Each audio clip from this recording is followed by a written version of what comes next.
बहू का जादुई ब्यूटी पार्लर। ये कहानी है जोधपुर गांव की, जहां रमेश और सीमा रहा करते थे।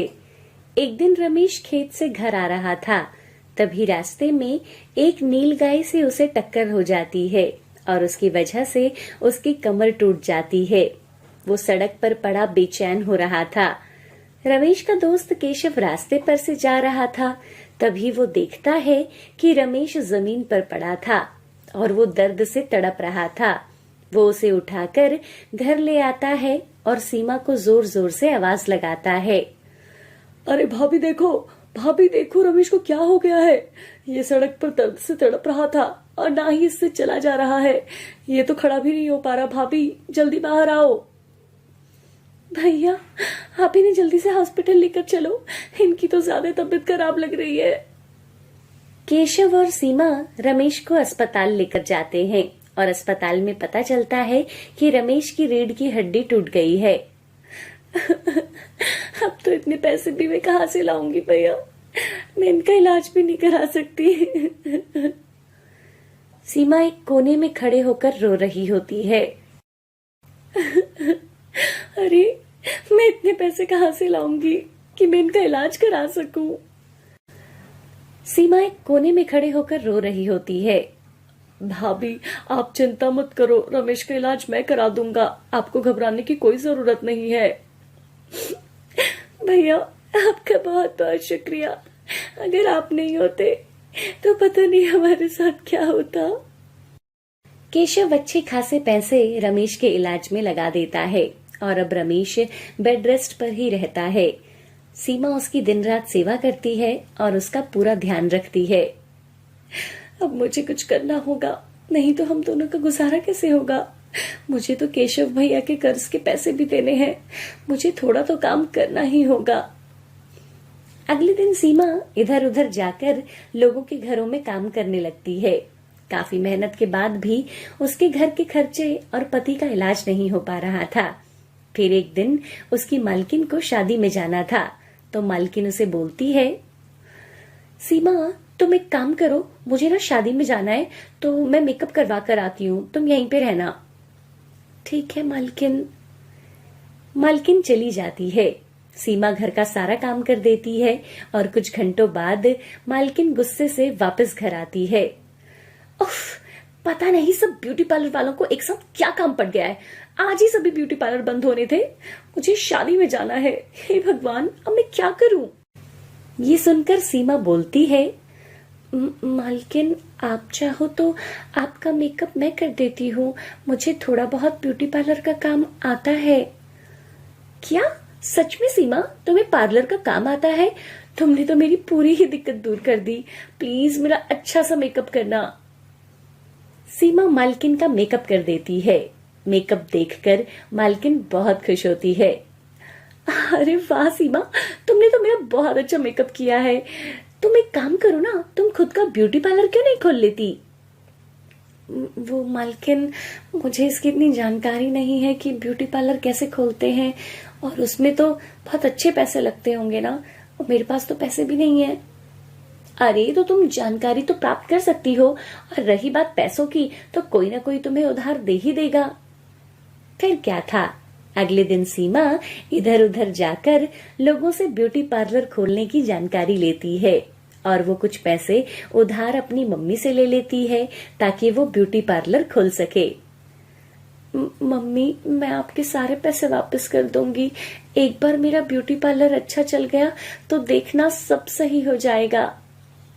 अरे नहीं बेटा, ऐसे नहीं बोलते, ये सब तो तेरे पैसे हैं, तू मेरी बेटी है, तेरा हक मेरी हर चीज पर है। और सीमा अपना नया पार्लर खोल देती है। कुछ दिनों तक तो सीमा के पार्लर में कोई काम नहीं आता, लेकिन सीमा को इस बात की बहुत निराशा भी होती है। कोई नहीं, हर चीज चलने में थोड़ा टाइम तो लेता ही है, धीरे धीरे ना सब सही हो जाएगा, मुझे तो सब्र करना होगा। हाँ, यही सही रहेगा। एक दिन सीमा के ब्यूटी पार्लर में दो लेडीज आती हैं। हमें ना अपना मेकअप कराना है शादी में जाने के लिए। दूसरी औरत उसके कान में बोलती है, अरे दीदी, ये रमेश की बहू तो खुद ही इतनी गंदी तरह से रहती है, ये हमारा क्या ही मेकअप करेगी। और ये तो बिल्कुल भी सुंदर नहीं लग रही। मुझे नहीं लगता इसे मेकअप करना आता भी होगा। ये बातें करके दोनों औरतें वहां से चली जाती हैं।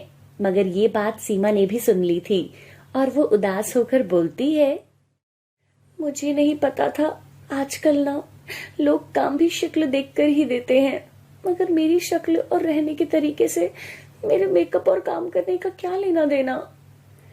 सीमा को उस दिन इस बात का बहुत दुख होता है, मगर उसने फिर भी हिम्मत नहीं हारी थी।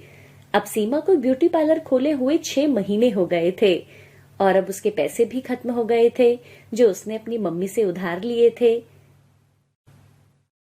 लगता है मुझसे ये काम नहीं हो पाएगा। कोई मेरे पार्लर में आना ही नहीं चाहता, क्योंकि यहाँ पर और भी कई अच्छे पार्लर हैं। कल मैं इसे बंद कर दूंगी या किसी को किराए पर दे दूंगी। अगले दिन सीमा बहुत ही उदास दिल से पार्लर जाती है, क्योंकि उसे पता था कि आज वो अपना पार्लर बंद कर देगी। शाम हो गई थी और वो गेट लॉक कर ही रही थी, इतने में एक बूढ़ी औरत आती है। बेटी रमेश की बहू, मेरा मेकअप कर दो, मुझे एक शादी में जाना है। माँ जी, आपको मेकअप कराना है? हाँ हाँ बहू, मुझे ही मेकअप कराना है और सबकी तरह सुंदर दिखना है। सीमा मुस्कुराकर गेट खोलती है और उसे बिठाकर उसका मेकअप करती है। मेकअप होने के बाद बूढ़ी औरत बहुत खुश होती है और वो खुश होकर बोलती है, अरे वाह, तुम्हारे ब्यूटी पार्लर पर तो बहुत ही ग्राहक आते होंगे। तुम तो बहुत अच्छा मेकअप करती हो। तुमने तो मुझे जवान बना दिया। अपना चेहरा देखकर मुझे तो मेरी जवानी याद आ गई। माँ जी, आप कैसी बातें कर रही हो?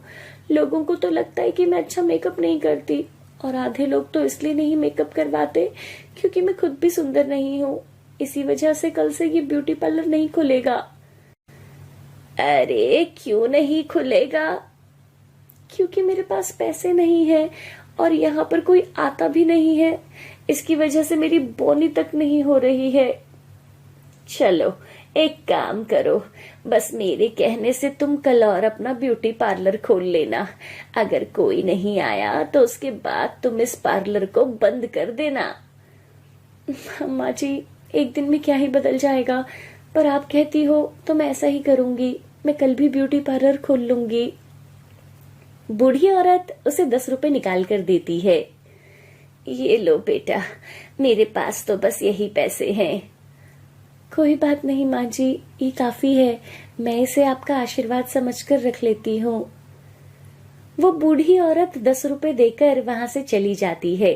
अगले दिन सीमा फिर से ब्यूटी पार्लर खोलती है और वहां पूजा कर ही रही होती है कि इतने में उसके ब्यूटी पार्लर पर 2 ग्राहक आते हैं। तभी वो ग्राहक को देखकर बहुत खुश होती है और वो उनका मेकअप करती है और उन्हें भी सीमा के हाथ का मेकअप बहुत पसंद आता है। अरे दीदी, आपने तो मेरा बहुत अच्छा मेकअप किया है। हम और लोगों को भी बताएंगे आपके ब्यूटी पार्लर के बारे में, क्योंकि आपके हाथों में तो जादू है। देखो आपने कितना अच्छा मेकअप किया है। आपका बहुत बहुत शुक्रिया, आपको मेरा मेकअप पसंद आया। सीमा बहुत खुश होती है क्योंकि कई महीनों बाद उसके ब्यूटी पार्लर पर कोई ग्राहक आता है और वो भी उसके मेकअप से बहुत खुश होकर जाता है। और शाम तक कम से कम उसके पार्लर पर 10 ग्राहक आ जाते हैं और सीमा को यकीन नहीं होता कि ये सब कैसे हुआ। लगता है बूढ़ी अम्मा ने कुछ चमत्कार कर दिया है। उन्होंने कहा तो था, देखो ना, सब कुछ एकदम सच हो गया। आज तो मेरी लॉटरी ही लग गई है। पता नहीं कैसे मेरे हाथ तो खुद पर खुद ही चलने लगते हैं, और इतना अच्छा मेकअप तो मुझे कभी आता भी नहीं था जितना मैं अब कर रही हूँ। उसके बाद से सीमा के दिमाग में ब्यूटी पार्लर बंद करने का ख्याल ही चला गया और उसके पार्लर पर अब काफी ज्यादा ग्राहक आने लगे और सब उसके मेकअप से काफी खुश थे। कुछ महीनों के बाद गांव में सीमा के ब्यूटी पार्लर की चर्चा होने लगी और सीमा को ये देखकर बहुत खुशी होती है। अब मेरा ब्यूटी पार्लर बहुत ही अच्छा चल रहा है, इसलिए इन सब पैसों से मैं अपने पति का और अच्छे से इलाज करवा लेती हूँ। साथ ही जो पैसे मैंने माँ से उधार लिए थे वो भी लौटा देती हूँ। सीमा ऐसा ही करती है। साथ ही उसके घर का खर्चा भी चल रहा था, पर कोई ये नहीं जानता था कि सीमा का पार्लर जादुई पार्लर था। कोई भी ग्राहक जैसे ही उसे मेकअप करने को बोलता तो उसके हाथ खुद ब खुद ही चलने लगते और वो बहुत ही सुंदर मेकअप करती थी। सब ग्राहक बहुत ही खुश हो जाते हैं। तभी उसके ब्यूटी पार्लर पर बूढ़ी औरत फिर आती है। अम्मा, आपने क्या जादू किया है? आपके जाने के बाद से तो मेरी जैसे किस्मत ही पलट गई है। मेरा पार्लर बहुत अच्छा चलता है। साथ ही मुझे ये एहसास होता है जैसे मेकअप करते वक्त मेरे हाथों में एक अजीब सा जादू आ जाता है और मेरे हाथ खुद ब खुद चलने लगते हैं। बेटा, सब किस्मत का खेल है। अच्छा कर्म करोगे तो अच्छा फल मिलेगा। तुम्हारे पति का एक्सीडेंट मेरी ही नीलगाय से हुआ था। इतनी मुसीबतों के बाद भी तुमने अपने पति का साथ दिया। तुम उसे छोड़कर नहीं गई। तुम एक पतिव्रता स्त्री हो और इसलिए अपनी नीलगाय की भूल को सही करने के लिए मैंने तुम्हारे इस ब्यूटी पार्लर को जादुई पार्लर बना दिया है। आपका बहुत बहुत शुक्रिया अम्मा।